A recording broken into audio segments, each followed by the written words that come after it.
آقا راتیں گزارا کرتے تھے، اور آج اللہ تعالیٰ نے اس عذاب میں انہیں مبتلا کر دیا ہے کہ ان کے پاس پاکیزہ کھانا تو موجود ہے، لیکن پاکیزہ کھانا کھا نہیں رہے اور بدبودار کھانے پہ ٹوٹ پڑ رہے ہیں۔ یہی وجہ ہے آقا علیہ السلام نے فرمایا، اے میری امت کے لوگوں، تم اپنی نگاہوں کی حفاظت کرو، تم اپنے آپ کو پاک رکھو، ہر مسلمان کو سلام کرو، غریبوں کی مدد کرو،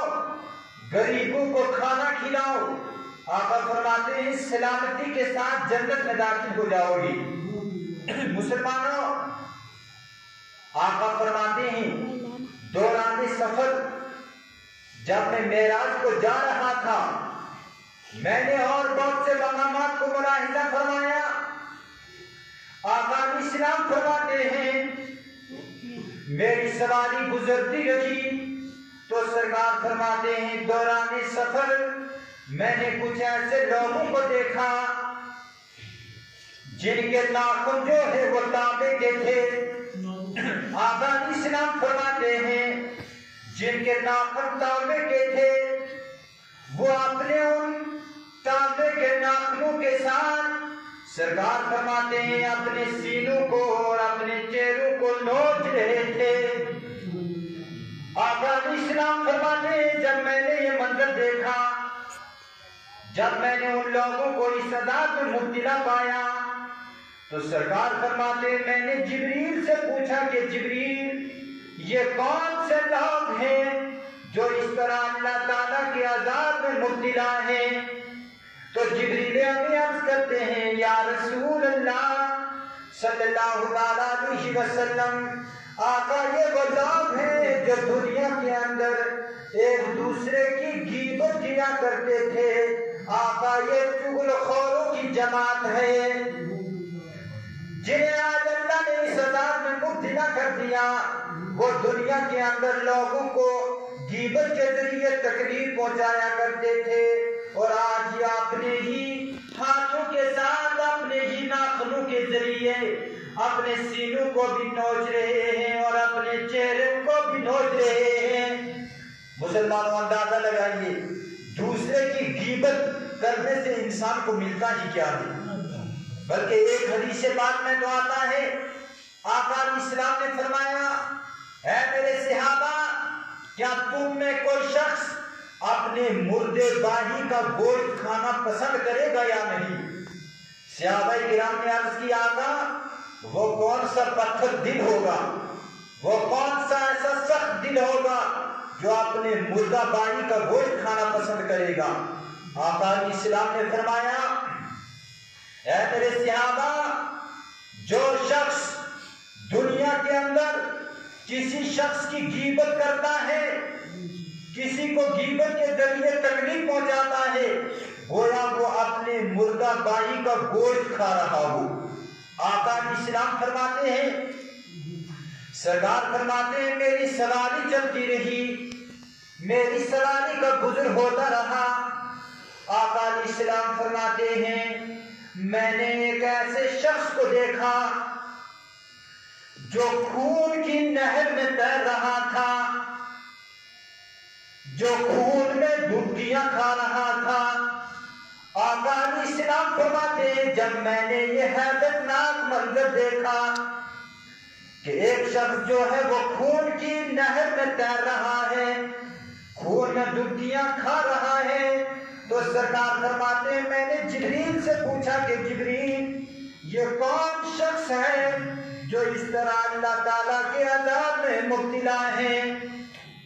تو جبریل امین عرض کرتے ہیں یا رسول اللہ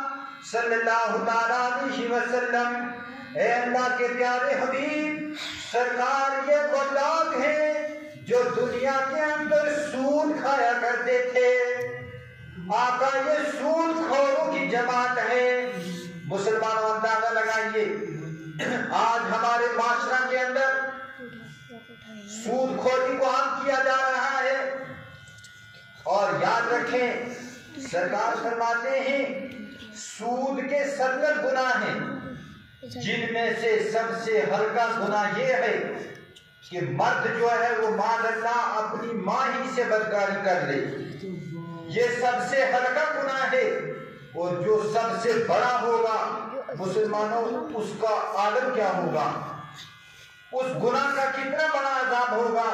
اللہ پاک کی بارگاہ میں دعا ہے کہ رب کائنات ہم سب کو سود جیسی لعنت سے اللہ تعالیٰ ہماری حفاظت فرمائے۔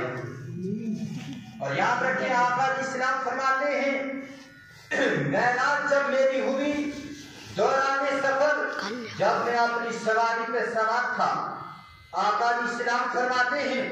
میں نے ایک ایسی قوم کو ملاحظہ فرمایا، ایک ایسی بستی کو دیکھا، سرکار فرماتے ہیں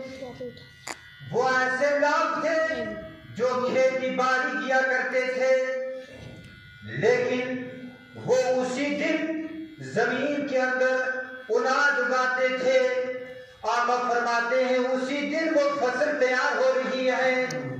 اور اسی دن جو ہے وہ اس فصل کو کاٹ بھی رہے ہیں اور اسی دن وہ اس بیج کو، اس فصل کو کھا بھی رہے ہیں۔ آقا اسلام فرماتے ہیں جب میں نے یہ خوش نصیب منظر ملاحظہ فرمایا تو میں نے جبریل سے پوچھا کہ جبریل یہ کون سے اللہ تعالیٰ کے نیکوکار لوگ ہیں جن کی فصل ایک دن ہی میں تیار ہو رہی ہے، ایک دن ہی وہ بیج بھی زمین میں لگا رہے ہیں، اسی دن فصل بھی تیار ہو رہی ہے اور اسی دن وہ اناج اور غلہ بھی کھا رہے ہیں۔ تو جبریل امین بارگاہ مصطفیٰ میں عرض کرتے ہیں یا رسول اللہ صلی اللہ تعالیٰ علیہ وسلم، آقا یہ وہ خوش نصیب لوگ ہیں، یہ وہ شہیدوں کی جماعت ہے جنہوں نے اپنی خون کا آخری قطرہ اللہ کی رضا کے لیے میدان کربلا میں بہا دیا تھا، اور یہ وہ لوگ ہیں جو اپنا سارا مال اللہ کی راہ میں قربان کر دیا کرتے تھے، اور آج اللہ نے ان کے مال کو 700 گنا زیادہ بڑھا دیا کہ وہ لوگ آج ہی اس اناج کو، اپنے اس مال کو کھیت میں ڈال رہے ہیں، اسی دن وہ تیار بھی ہو رہا ہے، اسی دن اسے کاٹ بھی رہے ہیں، اسی دن اسے کھا بھی رہے ہیں۔ یہ وہی پیسہ ہے جب ایک مومن اپنے سینے سے نکال کر کے، اپنے جیب سے نکال کے اللہ کی راہ میں دیتا تھا، اور آج وہ دیا ہوا اللہ کی بارگاہ میں اتنا وہ جمع ہو گیا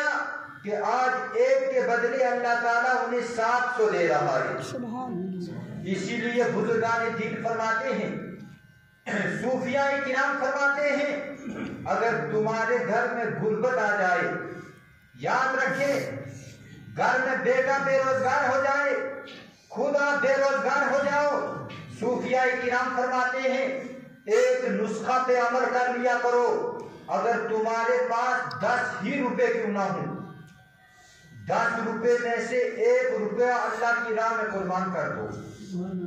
1 روپیہ اللہ کی بارگاہ میں دے دو، اللہ تعالیٰ سے لین دین کا سودا کر لو، کیونکہ رب کا وعدہ ہے، رب فرماتا ہے جو مجھے 1 دے گا میں اسے 10 دوں گا، اور یقیناً اگر کبھی کبھار رزق میں بے برکتی آ جائے، پیسے میں بے برکتی آ جائے، مال میں بے برکتی آ جائے، کسی چیز میں بے برکتی آ جائے، تو یاد رکھیں جو کچھ اللہ نے آپ کو دیا ہو فوری طور اللہ کی راہ میں دینا شروع کر دیں۔ کیوں؟ آپ 1 دے رہے ہیں، اللہ تعالیٰ آپ کے لیے 10 کا انتظام فرما رہا ہے، آپ 1 دے رہے ہیں، رب کائنات 10 دے رہا ہے، اور جو شخص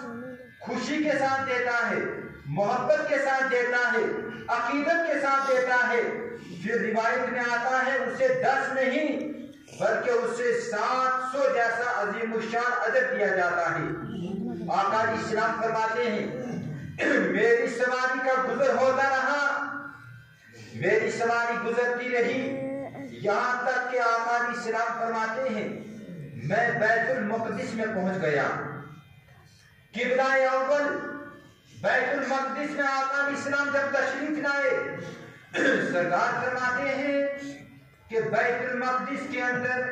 1,24,000